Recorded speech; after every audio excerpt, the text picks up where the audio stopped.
In a world ruled by shifting alliances and silent daggers, one man dared to write the truth about power, a truth so raw, it would make him both famous and feared. His name was Niccolò Machiavelli. His book, The Prince, became the most controversial guide to leadership in history. Florence, 1469. A city of beauty and betrayal, where art, money, and politics intertwined. Here, Machiavelli was born not into nobility, but into the working class. He wasn't a warrior or a ruler. He was an observer, intelligent, curious, and painfully aware of how fragile power could be. As a young man, he joined the Florentine Republic as a diplomat. He traveled through the courts of Italy, meeting kings, popes, and mercenaries. He saw politics up close, and it wasn't the noble game that philosophers imagined. It was deception, manipulation, and survival. One of the men who impressed him most was Cesare Borgia, the ruthless son of the Pope. Borgia ruled through fear, cunning, and brutality, yet his rule worked. Machiavelli watched carefully and learned that idealism rarely keeps power. Strength, and the appearance of strength, does. But fortune is cruel.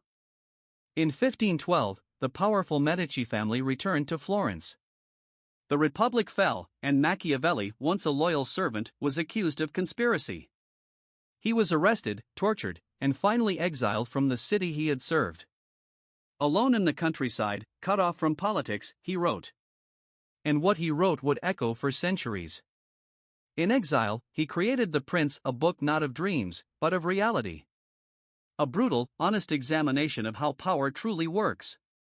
The Prince teaches that rulers must sometimes lie, manipulate, even act cruelly, not out of evil, but necessity. A ruler, Machiavelli said, must be both the lion and the fox, strong enough to fight, and clever enough to avoid traps.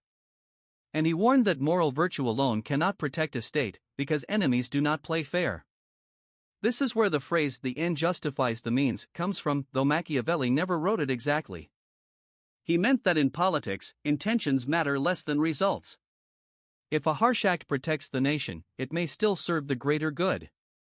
He also said, more carefully, it is better to be feared than loved, if you cannot be both. Of course, many were horrified. The church banned his writings. To some, he was the devil's advisor, the man who turned morality upside down. But others saw something deeper, a realist who described the world as it is, not as we wish it to be. Machiavelli never regained his position. He died in 1527 poor, disappointed, and misunderstood. But after his death, The Prince spread across Europe. It became a secret handbook for rulers, generals, and even modern politicians. Everyone from Napoleon to Churchill read it, debated it, and used it. Today, we use the word Machiavellian to describe manipulation and deceit. But perhaps that's unfair.